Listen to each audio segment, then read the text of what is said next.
Good evening, everyone. My name is Gursimran, and I am a history graduate with a bachelor's degree from SGTB Khalsa College and a master's from Amity University in the same. I would sincerely like to thank the Graduate Scholar Talk Series team, especially Manish Sir, Ajay, Manthan, the faculty of Shyam Lal College, and all of Sir's um, scholars, especially Himanshi Mehra, who introduced me to Sir for this opportunity. I would also like to thank the team for their hard work in providing us students with such a wonderful platform to present our ideas and make our discussions very relevant. So, let me just speak a few words about the topic itself. I think partition is a very significant topic to our identity, majority of our identity. To me at least, it's a very personal topic. मेरे दोनों paternal और maternal grandparents की life पूरी खत्म हो गई थी and they had to come here और rebuild करना पड़ा सब कुछ. And I'm very privileged because of them, because उनकी resilience और उनकी strength की वजह से मैं जहाँ हूँ मैं उनकी वजह से हूँ. तो this topic is very personally important to me, and that is why I wish to work on it, and that is why I am today trying to present it. So let's start with the introduction. So uh, next slide. Yeah. So the partition of India in 1947 is one of the most defining and traumatic events in the South Asian history. जिसमें इतने लोग around 14 million लोग displace हो गए थे. जब Indian subcontinent को दो नेशंस में डिवाइड कर दिया गया, इंडिया और पाकिस्तान, एक तरीके की एक मास डिस्प्लेसमेंट देखी गई, जिसमें communal violence, loss of life और लोगों का घर बार डिस्ट्रॉय हो गया.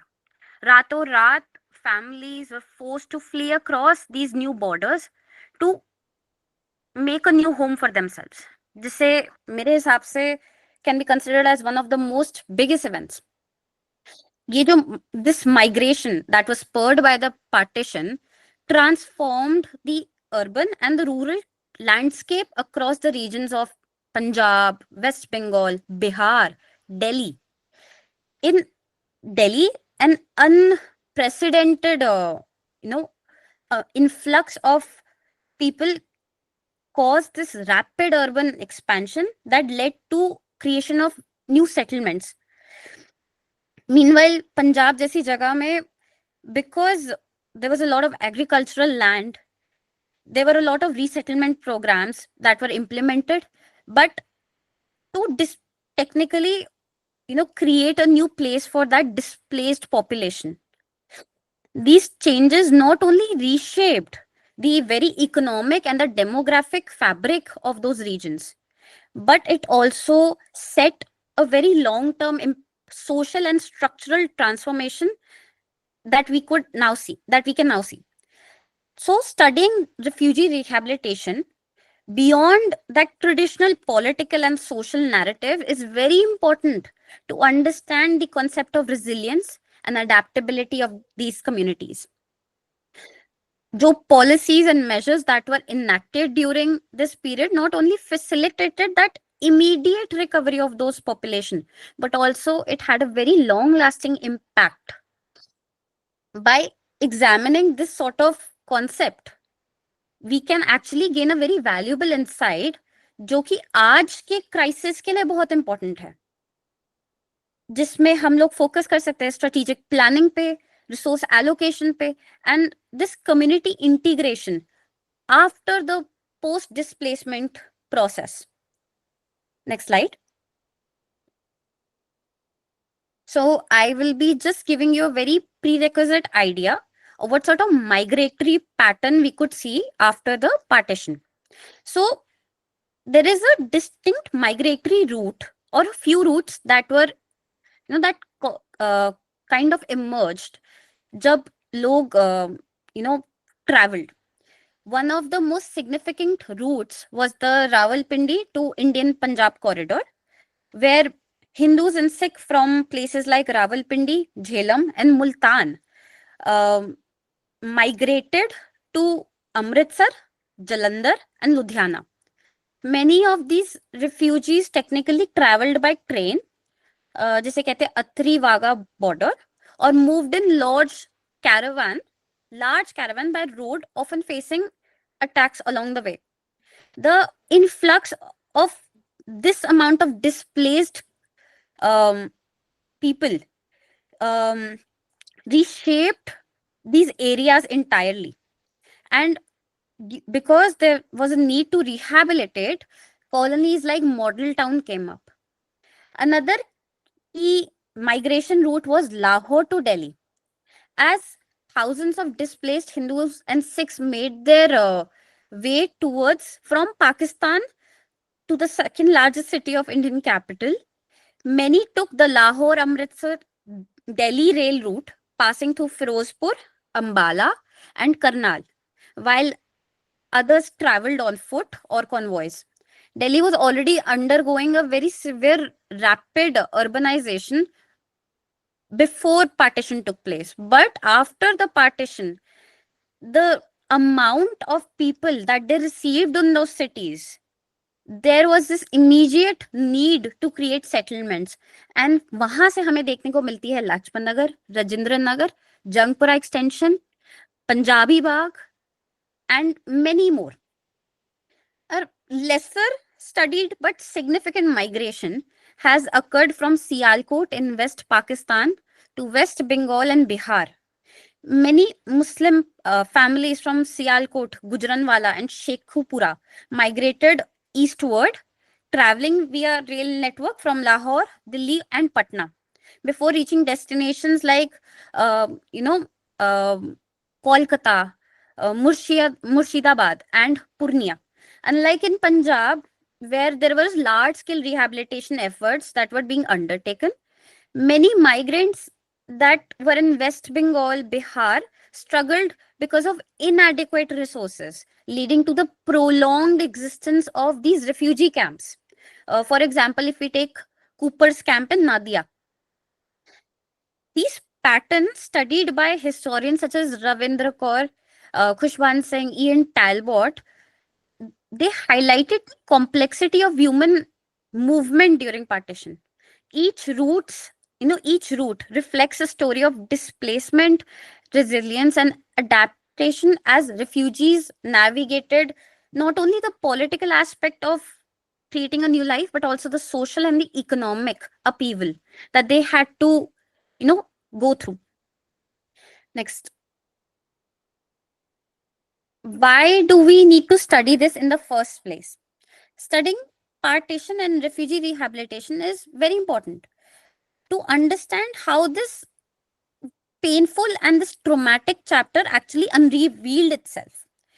The 1947 partition of India caused this displacement where people had to leave their entire homes overnight. But if we see, the event has been extensively chronicled. The enduring struggles of refugees, ranging from resettlement, economic hardship, to the complex questions of social integration, has received less importance than those of the political aspects. By exploring how these displaced communities navigated these challenges and rebuilt their lives, we can gain a very important understanding of how human resilience and policy and adaptation, the interplay of policy and adaptation happens. This research not only preserves the vital personal histories, but also inform the contemporary approaches of how to manage refugee crisis and policy. So if we see this topic from the historical perspective, studying partition preserves the voices and the experience of survivors, जो कि many of them are marginalized or overlooked in the official narrative of the government. While government records often emphasize that policies and statistics, personal stories of migration, loss, and adaptation adds a very vital human dimension to these topics. This research challenges that conventional nation state centric narrative that highlights the grassroots rehabilitation efforts, community initiatives, and the lived realities of these people. From a policy and planning perspective, uh, we see that analyzing partition rehabilitation efforts offer a very valuable lesson how modern day displacement crises work. The strategies developed to resettle millions, ranging from urban planning for refugee colonies to economic integration policies, and the need to give equitable resource distribution can provide a basic blueprint to address contemporary displacement crisis. Furthermore, when we use modern technology in partition studies, it becomes very essential to preserve the history for the future generation. With many first-hand accounts that are being used, these, plenty of these witnesses are now dying, and most of them have actually died. So there is a very important need of ours to focus on that. Uh, if many of you, I don't know how many of you know, but Punjab's rehabilitation efforts were taken from the Poland rehabilitation process. Um, so we need to see how we create a blueprint for the modern crisis. And to study and to understand how this topic works, then only we'll be able to create that sort of understanding what the modern contemporary issues require from us. So when we talk about merging history with technology, the study of partition has long relied on traditional archival research that includes government documents, oral histories, and personal testimonies. However, modern technology has introduced a lot of new ways to reconstruct and study these experiences of those who were affected. Tools like GIS mapping, optical character recognition, data analytics allows us as researchers or historians to, identify the crisis itself, how to understand migration patterns, how to digitalize historical records, and identify socioeconomic trends with greater accuracy and depth. The, these advancements enable a more nuanced, a more holistic understanding of the crisis itself, revealing the aspects of displacement, resettlement that were previously very difficult to document. The shift from the conventional research methods to the digital methodologies has transformed how we see partition as a topic itself. Whereas historians or researchers once relied on physical archives and handwritten records, digital humanities grow as a way to facilitate systematic organization and the analysis of vast amount of historical data that we often as historians, you know it is very difficult to study that much data, but these tools really can now help us build that understanding. So let's talk about geospatial technology now.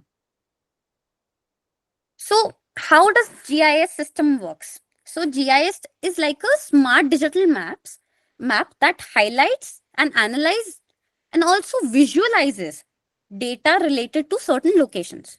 What happens is it layers different type of information like roads, population, climate on a map, allowing us researchers to see various patterns and connections that were obviously cannot be studied in a regular chart or a table.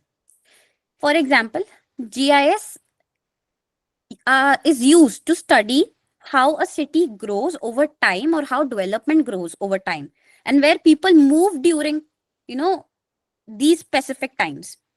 Uh, I'll give you a very fascinating example. In order to create Lothal's map, the prehistoric city of Lothal, and Harappan civilization. Plenty of Harappan civilization maps were created using GIS technology. They actually used mounds that were present there and drainage system to plant the city and create a map of those. So if you ever see a map of these civilizations, these small localities of the civilization or the small areas of the civilization, you'll be able to see how these maps were created.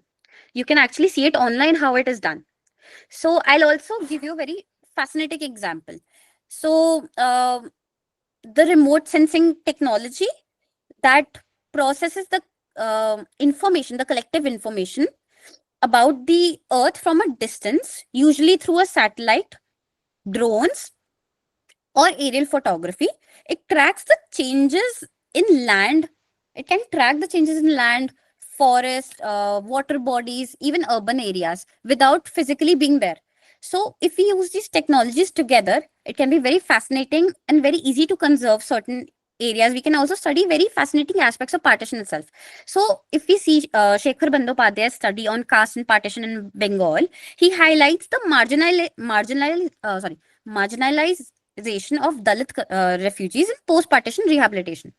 His research technically shows how caste influenced land allotment process, resource allocation process in the refugee camps itself. So, if we use GIS mapping, these settlement patterns reveal a stark difference in urban and rural rehabilitation policies for upper class and lower caste refugees, adding depth to how these process and how the basic understanding of the topic changes itself. Additionally, the first chapter of his book that talks about camps and borderlands provides a very fascinating entry point into the into studying the refugee camps as a dynamic spaces rather than a static settlement. He so by using GIS mapping techniques on historical refugee camp layouts, we can analyze how camps evolved from temporary shelters to permanent colonies, shedding light on the socio-economic struggles that these communities faced. A very compelling example of the is the mapping of Salt Lake and the Cooper's camp in the West Bengal, which were initially set up as refugee camps but later transformed into structured settlements. These maps illustrate the gradual urban integration of refugee spaces, providing insights into how long-term rehabilitation strategies work. If we leverage GIS and historical refugee mapping from his study itself, we can actually decode the spatial inequalities of partition and the socio-political factors that shaped refugee rehabilitation policies. So I'll give you a few more examples to make it a little more clear. So some of very probable example is, next slide.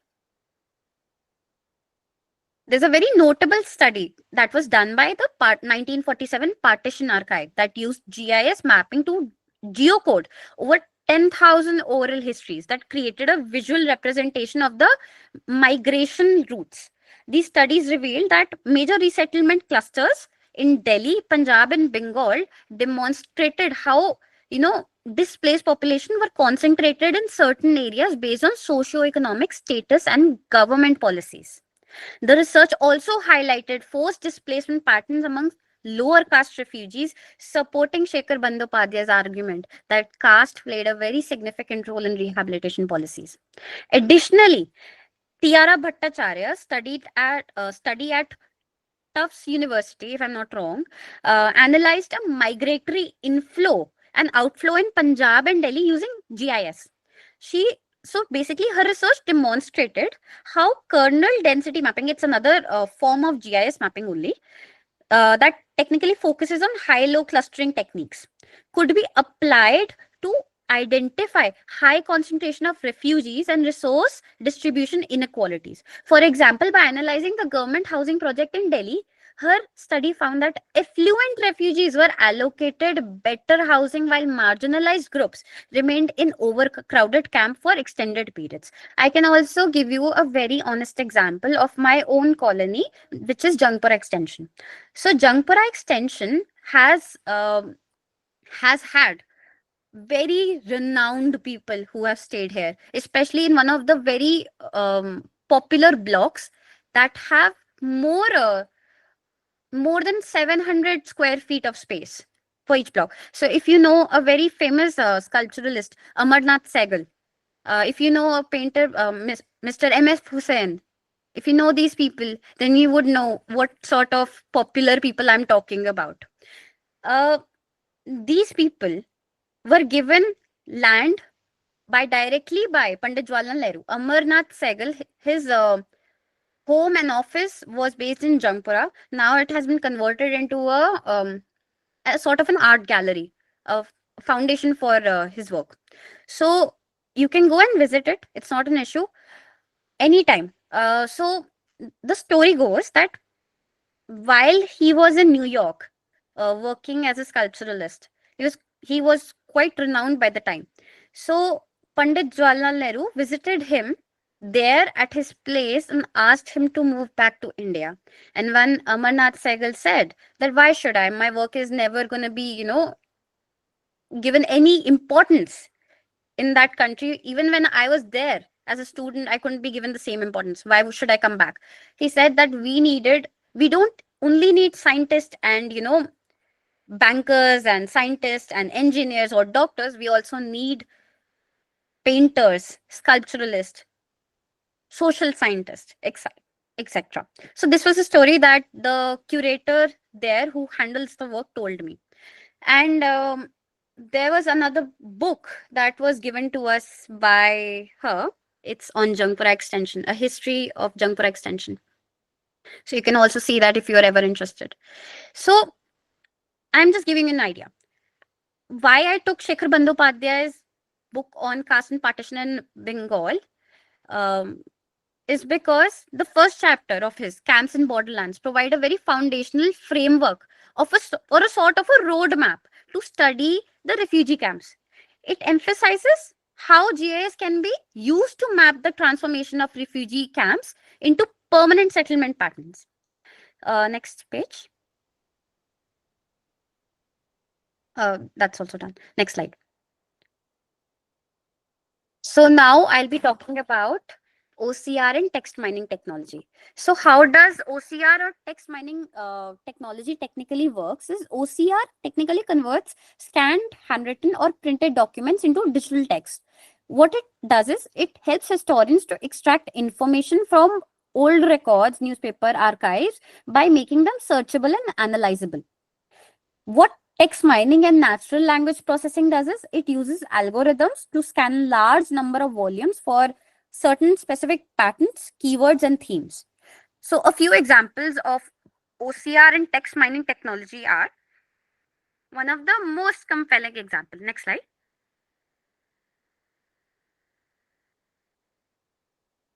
Next slide. Never mind. So, one of the most compelling examples of this approach is the crowdsourcing memory of the 1947 partition of British India, which was a project conducted by Harvard's Lakshmi Mittal and Family Institute of South Asian Studies in collaboration with Citizen Archive of Pakistan.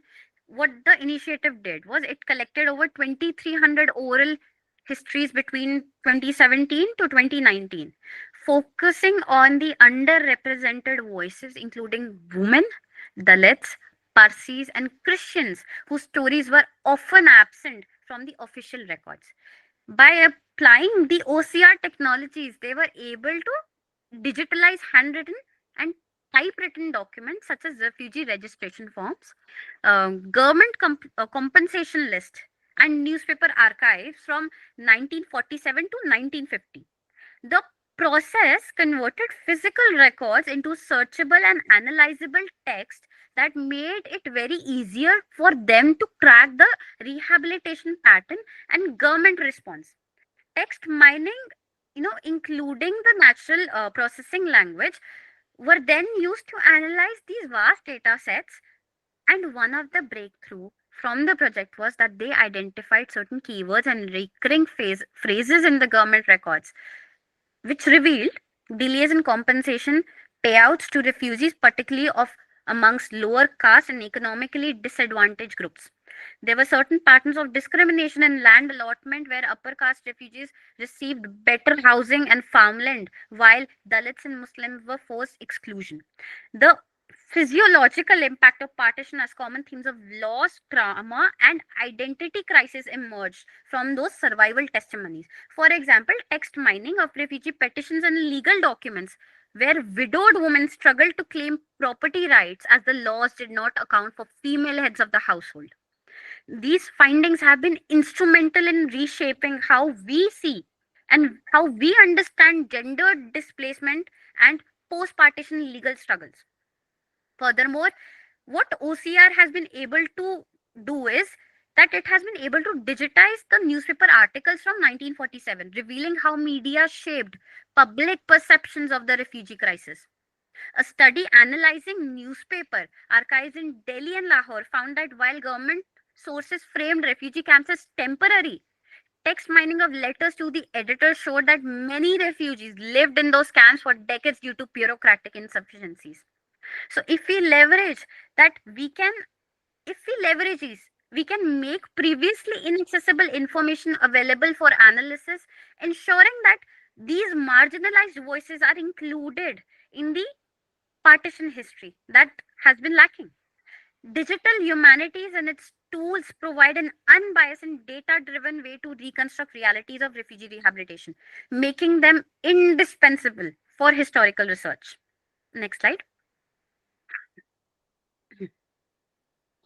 So, interactive storytelling, what it does is, I don't know how many of you have been to the Partition Museum, but if you have been to the Partition Museum either in Amritsar or Delhi, you would have seen or you would know what I'm talking about. So, what interactive storytelling platforms like JS and 1947 Partition Archive does is they allow historians to present individual migration journeys by visually making history more engaging and emotionally resonant. One of a very groundbreaking study that was done by the archive was that they geotagged thousands of survival testimonies, allowing users like you and me to trace the exact migration patterns of or migration paths of those individuals from Lahore to Delhi or Karachi to Amritsar or even Dhaka to Kolkata. This approach transformed partition research by bridging that this personalized aspect with that geographic data, offering such a visually immersive way to understand that sort of displacement. Next slide. So now let's talk about urban and environmental transformation and how it has impacted on cities and landscape. So partition fundamentally, like I've been talking constantly, how it has been altered, how it has currently or fundamentally altered the very urban and rural landscape.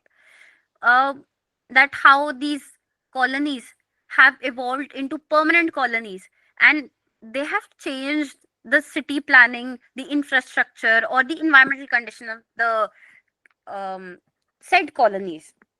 So, technically, partition migration significantly reshaped what did it. What the long term impact of that was that it left social and environmental degradation that often is not talked about, or that long term impact, environmental impact, is not talked about that much.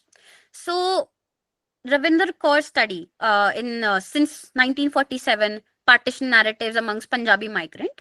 She examines how Lajpat Nagar, Rajendra Nagar, and Kingsway camp in Delhi evolved from makeshift refugee settlements into middle class neighborhoods. Using archival maps and urban planning records, she found that while wealthier refugees secured better housing and jobs, poorer refugees remained in those transit camps for decades, highlighting the class based inequalities in urban integration. In rural Punjab, the Punjab Remote Sensing Center in Ludhiana, they used the satellite imagery and historical land records, used historical land records to study partition's impact on agriculture. They found that widespread deforestation as refugee farmers cleared land for cultivation, there was an intensive groundwater depletion contributing to Punjab's modern day water crisis. Similarly, in 2021, a study that was done by the Indian Institute of Science in Bangalore analyzed the climate data and satellite imagery to assess environmental changes in Delhi refugee settlements. The research revealed that unplanned construction in areas like Selampur and Shadra led to urban heat islands, increased pollution, and poor air quality. Disproportionately, the sorry. technically affecting the lower income refugees. The wealthier group integrated faster, remained in overcrowded colonies with fewer resources. These studies, highlight how partition's long-term impact extend beyond displacement. These things influenced urbanization, environmental degradation, and socioeconomic inequalities that till day persist. Next slide. What are certain challenges and ethical considerations that we need to talk about when we are talking about using technology? Despite technological advancement in studying such a topic through digital tools, there are several challenges. One major issue is the limited availability of historical data. I think anyone who has been to archives or anyone who is doing a very extensive study, historical study, they will face the same issue as I have plenty of times faced. That many government records are inaccessible, lost, or poorly documented, which makes it very difficult to reconstruct a complete picture of any topic. Additionally, survivor testimonies, though invaluable, they come with ethical concerns regarding topics of consent, privacy, and emotional trauma. Many survivors, still till date, are very hesitant to talk or to share their stories due to extremely painful memories. That requires researchers or historians like us to handle these narratives with a certain sensitivity and respect. Another key challenge is balancing technological advancement with cultural sensitivities. While these technologies are offering a very powerful way to analyze these topics, or you know a topic like partition, they must be very responsibly used, because certain times what these technologies do is they cause a oversimplification of personal histories or misrepresents survival experiences. The risk of data bias and misinterpretation is high, especially when analyzing caste, gender, and religious disparities in compensation and rehabilitation. Ensuring accuracy, ethical storytelling, and survival dignity is a very crucial responsibility of ours to maintain. So, now let's talk about the conclusion. So, digital tools are definitely transforming how we study and remember topics like partition. They ensure that this historical memory is preserved for future generations. Digital archives such as the 1947 Partition Archive or Harvard's crowdsourcing memory project or many other archives, I would say, are providing accessible interactive repositories of these testimonies and government records, making history very inclusive. Our role as a historian in making digital history accessible is now more critical than ever. Bridging that gap between academics, technology, and public engagement will ensure that partition studies remain a dynamic, accurate, and widely available topic. If we integrate digital tools with ethical storytelling, we can continue to honor the resilience of these survivors while contributing to, global discussions on topics like displacement and migration. Um, Thank you so much. These were the references that I used. Just if someone wants to know. Thank you, Simran. It was really a great presentation, and we know that the topic is very close to you, and you very beautifully presented it. So, congratulations to you. अभी हमारा question answer round होगा. सो इसमें क्या होता है कि हमारे जो लिसनर्स होते हैं, ऑडियंस होती है, उनकी कुछ अगर क्वेरीज होती है, क्वेश्चंस होते हैं, तो वो आपके सामने रखते हैं. सो मैं अपने ऑडियंस से जिन्होंने क्वेश्चन पोस्ट किया उनसे रिक्वेस्ट करता हूँ कि वो डायरेक्टली आप खुद अनम्यूट होके अपना जो क्वेश्चन है वो गुरसिमरन के सामने रखे. सो आई रिक्वेस्ट अभिनव कि वो इफ पॉसिबल कि वो आए और अपना जो क्वेश्चन है वो हम सबके सामने रखे.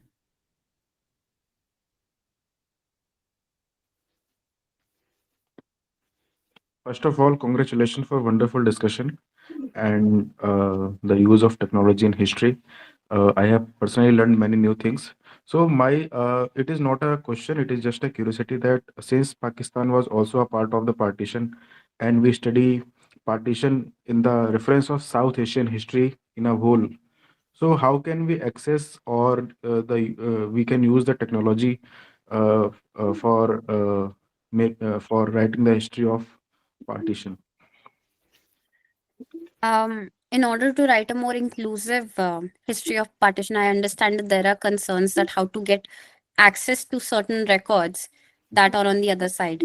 Um, I was actually listening into one of the discussions that Ian Talbot was having with the students of Lakshmi Mittal Institute when they were conducting the study that I was talking about. He said that, you know, inaccessibility of these records is a very major issue, and in order to get these records, one has to go through a lot of legalities. So, what 1947 Partition Archive has done, they have created a standpoint place for us of, a person of any um, country to access those documents through them. We just need to write them a letter, ask them if they have any documents in their database regarding the said topic, and they will definitely share. I've worked with them, and it was very fascinating because the stories, the testimonies, the work that they're doing is unimaginable. Gunita Singh Bhalla is the person who's responsible for such a initiative, and she has transformed the topic itself.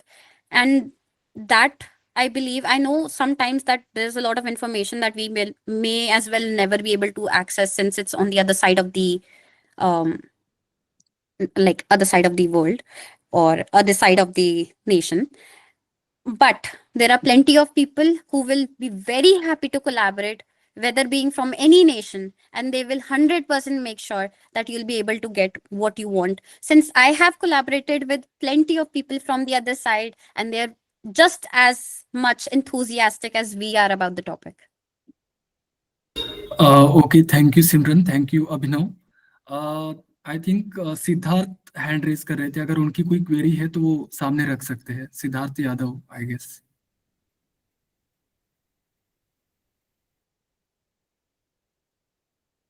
Okay okay, so मैं अपनी तरफ से ही एक question आपसे पूछ लेता हूँ. Can machine learning help uncover hidden narratives from partition era newspapers and official records? Thank you, Manthan, for the question. Absolutely, we can. What these technologies do is we have a lot of data available who have, these data have been gathered by some of the very, very well respected minds in the field. But what happens is that sort of data is dispersed in multiple small areas. What these technologies can do is these technologies can bring that data collectively and can be analyzed at the same time. Since it's not a human mind that's doing, it's a technology. We just need to ensure that our bias regarding anything or any sense like caste, gender, religion shall not be a part. Since we as historians, it's our duty to present unbiased, ethical history in front of people. That's it. Okay, thank you Simran. हम भी बहुत खुश है कि आप हम लोगों के साथ जुड़ी. एंड अब वक्त है कि हमारे जो आज के गेस्ट ऑफ ऑनर है डॉक्टर लोकेश सर, उनसे जानने की कि उनको आपका जो टॉक है वो कैसा लगा. So doctor Lokesh Kumar sir. Thank you, Mantar. First of all, congratulate Gursimran. Really, it's a wonderful presentation. ये लगा ही नहीं कि कोई पीजी स्टूडेंट इस तरीके की प्रेजेंटेशन दे रहा है. Like a feel like a scholar. Really I am too much appreciate your presentations, your thought, your articulations. It's too good. First of all congratulate once again. और जिस तरीके से आपने पर्सनल एक्सपीरियंस के साथ बताया तो रियली हम लोगों को भी कुछ अच्छा सुनने को मिला. और really I am a political science student, so that's why कुछ एज ए हिस्टोरिकल पर्सपेक्टिव से तो हमने पढ़ा है, बट एज ए टेक्निकली हम उसको हाउ कैन बी इंगेज, है ना, टेक्नोलॉजी के थ्रू कैसे हम रीराइटिंग्स को जीआईएस के थ्रू, ओसीआर के through how can be understand. तो रियली ये पर्सनली मेरे लिए भी बहुत कुछ सीखने को मिला है. और थैंक्स मनीष सर कि जिस तरीके के इस तरीके के टॉक्स, इस तरीके के प्रोग्राम्स वो कंटिन्यू कर रहे हैं. और स्पेशली थैंक्स टू जीएसटीएस जिस तरीके से पूरी ग्रेजुएट स्कॉलर्स की टीम, सभी लोग मिलकर के काम कर रहे हैं और इसके पीछे head of the institutions Nachiketa sir, IQAC convener and others, they also play a big role directly indirectly. तो ये हम सभी के लिए, और specially thanks to our university also, कि किस तरीके से they also our when I was meet with Manish sir, they said that कि किस तरीके से VC sir also give appreciate your GSTS team। और अभी रिसेंटली आप सभी ने 200 एपिसोड्स पूरे किए हैं, और बिग कांग्रेट्स है सभी के लिए कि किस तरीके से 200 एपिसोड्स के थ्रू आपने डिफरेंट थॉट और आइडियाज को रखने का, समझाने का प्रयास स्कॉलर्स के थ्रू किया है। जब हम रीराइटिंग्स की बात करते हैं हिस्ट्री को लेकर के, जो हमारा पार्टीशंस को लेकर के हर किसी का through movie, through books, through personal autobiography, हर किसी का एक अपना एक्सपीरियंस रहा है। और उस एक्सपीरियंस को as a student of political science जब मैं पढ़ता हूँ या अलग अलग लोग पढ़ते हैं, तो रियली एक लगता है कि जिस पार्टीशंस को आज हम टू नेशंस थ्योरी के थ्रू देख रहे हैं, कि हमें लगता है कि बहुत आसान चीज है ना, पर हमें लगता है कि उस पार्टीशंस के लोगों ने क्या क्या खोया है, पूरा किसी का तो पूरा जीवन उजड़ गया है, जिस तरीके से उनको रिहेबिलिटेट होना पड़ा, रीसेटलमेंट करना पड़ा, और इंस्टीट्यूशंस को भी किस तरीके से अपना काम करना पड़ा। ना हमारे पास उस समय, ना तो हमारे एज ए नेशंस के पास हमारे उस तरीके के रिच रिसोर्स थे जो आज हमारे पास है, ना उस समय लोगों के पास थे। तो how can they survive, really अभी भी हम सभी के लिए क्वेश्चंस क्रिएट करते हैं कि उस सिचुएशंस में हम कैसे हमने काम किया। तो ये big salute to all of us, हम सभी के लिए, उन सभी फोर फादर्स के लिए एक बिग सल्यूट है कि उस दौर में उन्होंने कैसे काम किया, किस तरीके से अपने को रीसेटल्ड किया, रिहेबिलिटेट किया। और वो हम सभी आजकल की यंग जनरेशन को भी एक तरीके से मोटिवेट करता है। मोटिवेट इस तरीके से, आजकल हम बड़े छोटे छोटे सोशल मीडिया के दौर में बहुत जल्दी हम कहीं ना कहीं फ्रस्ट्रेट हो जाते हैं छोटी छोटी बातों को लेकर के, किसी के मार्क्स कम आ गए, किसी का कुछ हो गया, तो हम बहुत जल्दी फ्रस्ट्रेट हो जाते हैं। तो हमें लगता है कि जिंदगी कुछ नहीं है, पर हम लोगों को सीखना होगा इस तरीके के एक्सपीरियंस से, उस पार्टीशन हिस्ट्री से, कि कैसे लोगों ने काम किया है, कैसे लोगों ने सरवाइव किया है। और ये रियली बहुत अच्छा टॉपिक रहा और बहुत कुछ सीखने को हमें भी मिला। और आपने जिस तरीके से एज ए टेक्नोलॉजी और साइंस GICS का नाम लिया, OCR की टेक्नोलॉजी और अलग अलग टेक्नोलॉजी का जो जिक्र किया, वो बहुत ही अच्छा रहा। तो कांग्रेट्स गुरसिमरन वंस अगेन, और मैं पूरी टीम को GSTS की बधाई देता हूँ, थैंक्स बोलता हूँ specially Manish sir and principal sir Shyamlal college की, उन्होंने मुझे अपॉर्चुनिटी दी अपना थॉट्स या आइडियाज को कुछ रखने का। Thanks to all of you, और thanks to Manthan also for a good coordinations and good exploitations also. So over to you, Manthan.